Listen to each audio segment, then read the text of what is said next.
हिमाचल प्रदेश में चुनाव का शोर है, गर्माहट है और इस वक्त कांग्रेस के वरिष्ठ नेता, राजस्थान के पूर्व उप मुख्यमंत्री सचिन पायलट और उनकी टीम के साथ ही कांग्रेस के और कई नेता प्रेस कॉन्फ्रेंस कर रहे हैं। सीधे आपको सुनवाते हैं। पूर्व केंद्रीय मंत्री, पूर्व सांसद, विधायक, हमारे पूर्व उप मुख्यमंत्री, राजस्थान से युवा नेता, एक के बाद एक जनसभाओं को संबोधित करने के बाद आज हमारे बीच में खास आपसे बातचीत के लिए आए हैं। मैं सचिन पायलट जी का हिमाचल प्रदेश कांग्रेस कमेटी की ओर से तहे दिल से धन्यवाद करती हूं आज की इस प्रेस वार्ता में, और मैं सीधा अब आमंत्रित करती हूं सचिन पायलट जी को कि मीडिया को संबोधित करें। धन्यवाद। बहुत बहुत शुक्रिया अलका जी।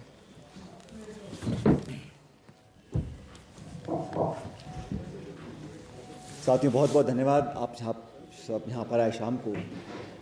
अभी हिमाचल प्रदेश के चुनाव प्रचार में 3 दिन शेष बचे हैं और 12 तारीख को मतदान होगा।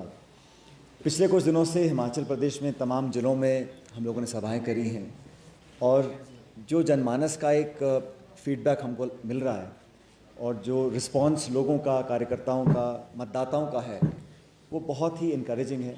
और मैं समझता हूँ कि लगातार प्रतिदिन भाजपा और उनकी पार्टी के तमाम नेताओं को एहसास हो रहा है कि वो इस दौर में बहुत पिछड़ते चले जा रहे हैं।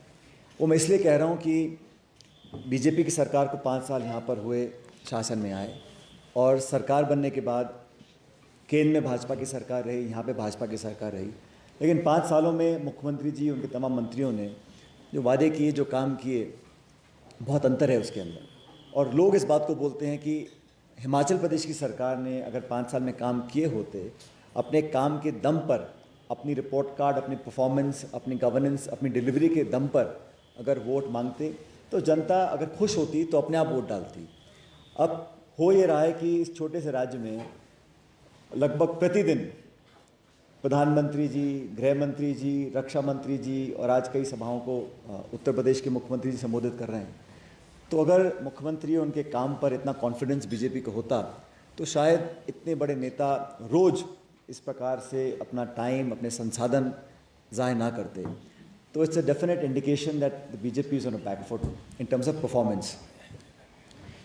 दूसरा, मैंने एक नोटिस किया, जो कल बीजेपी ने शायद संकल्प पत्र नाम से एक डॉक्यूमेंट रिलीज़ किया, वो एक बहुत ही कवर अप जॉब टाइप मुझे लगा कि उसमें कहीं पर भी वो कॉन्फिडेंस लोगों को इंस्पायर करने में बिल्कुल फेल हुए कि हम कुछ कर सकते हैं।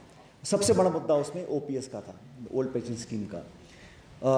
ना तो उसके लिए हाँ बोला है, ना बोला है, और अधर में लटका दिया उसको, क्योंकि वो जानते हैं कि वो अगर हाँ बोलते हैं उसको तो जो हमने पब्लिक को कमिटमेंट किया, कांग्रेस पार्टी ने, हमको फॉलो करना पड़ेगा। और फिर अनेक राज्यों में जहाँ उनकी सरकारें हैं वहाँ पे डिमांड आएगी, केंद्र सरकार से डिमांड आएगी, तो उन्होंने उसको साइड स्टेप किया है। लेकिन उसको बरकरार भी नहीं कर सकते हैं क्योंकि ये जो डिमांड और ये मांग है, ये वादा जो है, ये जड़ पकड़ गया पूरे हिमाचल प्रदेश के अंदर। तो इससे पूरी तरह एक्सपोज हो चुके हैं कि इस मुद्दे पर जो पब्लिक ने हमारे वादे को, हमारे मैनिफेस्टो को, एक महत्वपूर्ण अंश को लोगों ने बहुत सहर्ष स्वीकार किया था, उसको वो अब नकार नहीं सकते हैं। इसलिए बहुत फंस गए हैं, ना हाँ बोल पा रहे हैं, ना बोल पा रहे हैं। और जहाँ तक ये भ्रम फैलाया जा रहा है कांग्रेस के बारे में, आपको स्पष्ट करना चाहता हूँ कि जहाँ जहाँ हमारी सरकारें हैं, हमने ओपीएस को लागू किया है, चाहे वो छत्तीसगढ़ हो, चाहे राजस्थान हो, और हिमाचल प्रदेश में भी सरकार निर्माण के तुरंत बाद हम पहली कैबिनेट मीटिंग में इसका निर्णय लेंगे। और हमने जो कमिटमेंट्स किए हैं मैनिफेस्टो के माध्यम से, चाहे वो मासिक भत्ता महिलाओं के लिए हो 1500 रुपये का, 300 यूनिट बिजली फ्री की बात हमने करी है, 1 लाख नौकरियों की बात करी है। तो ये सब ऐसे पॉइंट्स हैं जो लोगों से हमने फीडबैक लेने के बाद अपने कमिटमेंट्स को तैयार किया और पूरा बैकग्राउंड रिसर्च करने के बाद किया है। जब कांग्रेस की सरकार हिमाचल में बनती है, जब भी बनी पहले, लोगों को एक विश्वास था। इस बार जो सरकार चली है भाजपा के नेतृत्व में, उससे बहुत लोग अपने आप को एक तरह से धोखा उनके साथ हुआ, मैं कहता हूँ।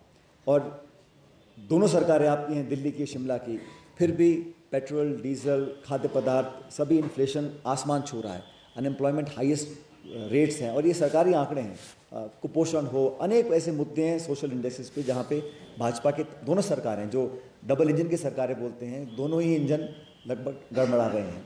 और मैं अनेक सभाओं में बोल रहा हूँ कि पहला इंजन तो सीज होगा 12 तारीख को हिमाचल प्रदेश में, और दूसरे की बारी आएगी 2024 के अंदर। और मैंने इस बात और नोटिस करी कि प्रधानमंत्री जी बोल रहे हैं कि उम्मीदवार को मत देखो, सिर्फ चुनाव चिन्ह को देखो। इसका सीधा सीधा तात्पर्य ये है कि जो उम्मीदवार उन्होंने उतारे हैं वो जनता को पसंद नहीं है, और आपसी जो खिंचाव, जो टकराव, जो धक्का मुक्का हो रही है भारतीय जनता पार्टी के अंदर, वो जग जाहिर है। मैं उसका उल्लेख नहीं करूँगा, लेकिन ये बात स्पष्ट है कि उम्मीदवारों के चेहरों को मत देखो, कैंडिडेट कौन है मत देखो, सिर्फ पार्टी को वोट डालो। That means the quality, the kinds of individuals BJP has fielded are not winning candidates. और ये मैंने फील्ड में जाकर देखा है, अनेक जिलों में दौरा मैंने किया है, तो बहुत ज़्यादा उनके रेबल कैंडिडेट्स हैं, असंतोष में हैं, नेतृत्व में झगड़ा है, और आपस में जो टकराव भाजपा के लीडरशिप में है हिमाचल के अंदर, वो अब बिल्कुल सामने आ रहा है। बहरहाल वो उनकी अपनी इंटरनल पार्टी का मैटर है। ये हम तो अपने खुद की पार्टी का, हमने जो मैनिफेस्टो बनाया, जो कैंडिडेट्स हमने फील्ड में उतारे हैं, और जो कैंपेन हमने किया है, एक बहुत ही सस्टेन्ड कैंपेन किया है। और जो रिस्पांस लोग, प्रियंका जी की जो रैलियां हो रही हैं, जो लोग जिसमें आ रहे हैं, हम सबकी सभाओं में बहुत पार्टिसिपेशन लोगों का, एक तो होता है न्यूमेरिकल स्ट्रेंथ का पार्टिसिपेशन, एक होता है ईगरनेस, उनमें उत्साह है, जोश है, उमंग है, और एक बदलाव की लहर पूरे हिमाचल प्रदेश में हमें देखने को मिल रही है। अगले 3 दिन के अंदर भी हो सकता है और कुछ नेता यहाँ पर आएँ बीजेपी के, लेकिन मोटा मोटा लोग मन बना चुके हैं कि 12 नवंबर को एक नई सरकार का निर्माण करना है। और मुझे लगता है कि हम सरकार भी बनाएंगे और अच्छे बहुमत के साथ बनाएंगे। जो हमारे लोग जीत कर आएंगे, संख्या बल बहुत होगा, और चुनाव जीतने के बाद, सभी विधायकों से राय करने के बाद, जो पार्टी वर्कर्स, नेता, एआईसीसी की लीडरशिप जो भी तय करेगी, उस व्यक्ति को जिम्मेदारी देकर सरकार का नेतृत्व करने का मौका दिया जाएगा। लेकिन हिमाचल के कैंपेन से, हमारे रैली से, मीटिंग से, नुक्कड़ सभाओं से जो इंटरेक्शन हमारे हो रहे हैं, उससे बहुत संबल हमको मिल रहा है। और मैं बड़ी विनम्रता से कहना चाहता हूं कि हमारा जो एफर्ट्स है, जो हमारी कोशिश है, वो रंग लाएगी, और भारी बहुमत के साथ हम लोग यहाँ पर सरकार का निर्माण करेंगे।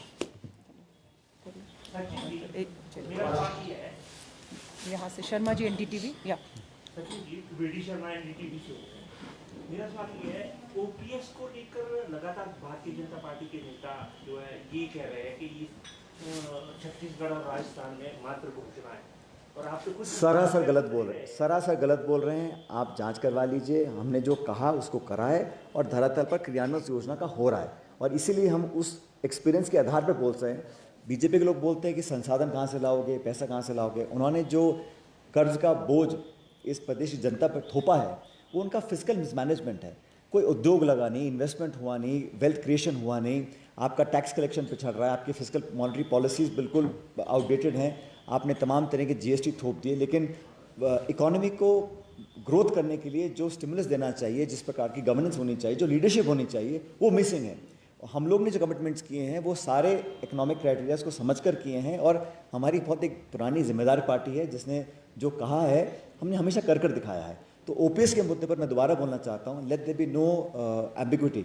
OPS is a commitment that the Congress party has made to the people of Himachal Pradesh. We will deliver the day we form the government and the first cabinet meeting takes place. Sachin ji, जब कांग्रेस सत्ता छोड़ के गई थी 2017 में, मध्य प्रदेश पर 48,000 करोड़ रुपए का कर्ज था, तो क्या उस समय की सरकार का भी जो वित्तीय प्रबंधन था वो मिसमैनेज था?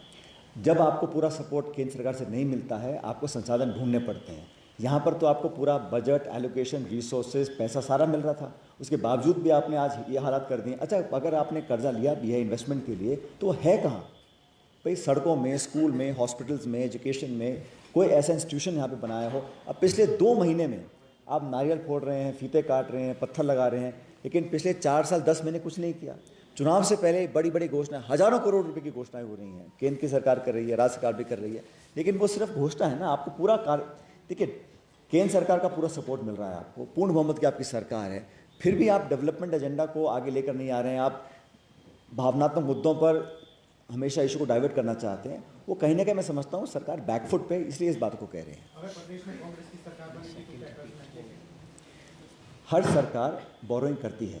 मेरा स्पेसिफिक पॉइंट ये था कि जो अमाउंट ऑफ बोरोइंग की है वो केयरलेस तरीके से की गई है, उस पैसे का दुरुपयोग किया गया है, और जो डेवलपमेंट होना चाहिए था वो नहीं हुआ हिमाचल प्रदेश के अंदर।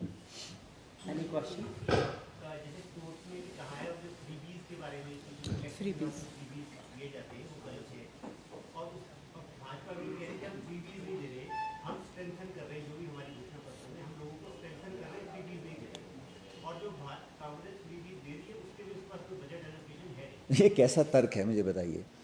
आप करें तो सब ठीक है और वही बात कोई और करे तो वो गलत है।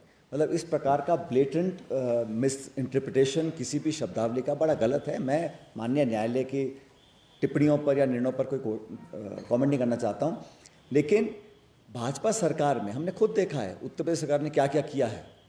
जब आप कर रहे हैं तो वेलफेयर है, सोशलिज्म है और वो अति आवश्यक है, और कोई और दल कोई और पार्टी अगर कोई वेलफेयर स्कीम्स की घोषणा करता है तो आप क्वेश्चन करते हो।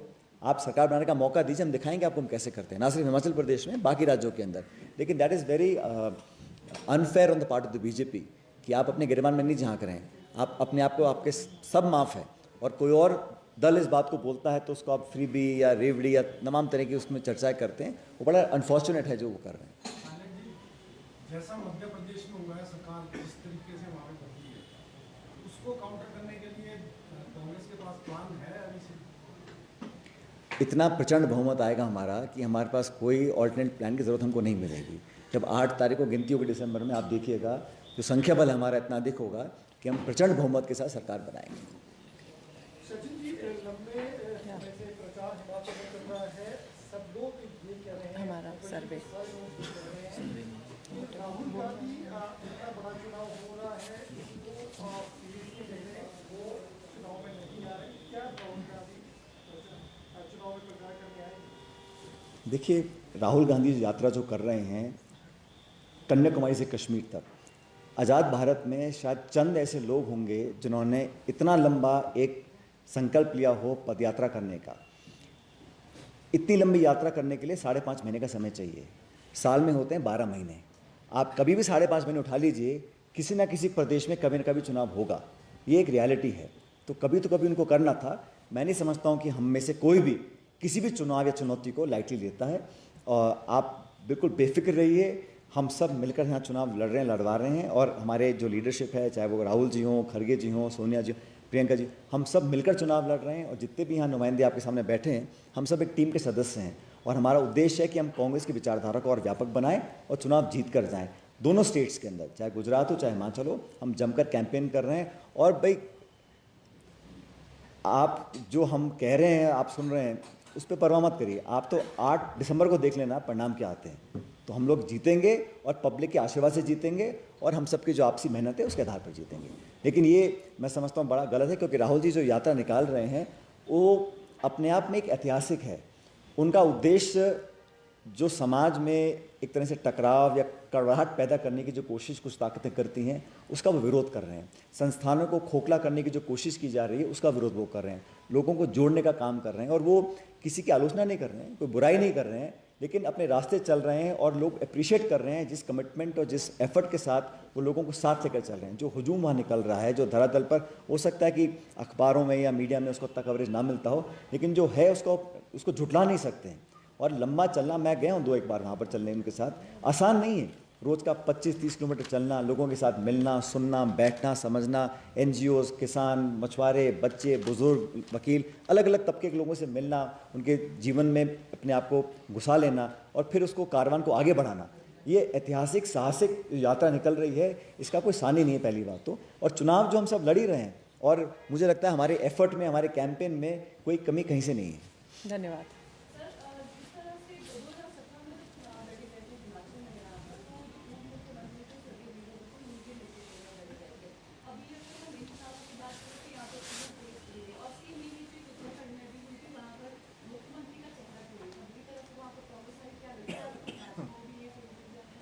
बिल्कुल नहीं। देखिए, जब हम सरकार में होते हैं किसी भी स्टेट में, तो वहाँ का जो मुख्यमंत्री होते हैं उन्हीं के चेहरे पर चुनाव लड़ा जाता है, इसमें कोई नई बात नहीं है। लेकिन जब हम विपक्ष में होते हैं तो हमेशा एक यूनाइटेड हमारा एक लीडरशिप है स्टेट के अंदर, और उनके सामूहिक नेतृत्व में चुनाव लड़ रहे हैं।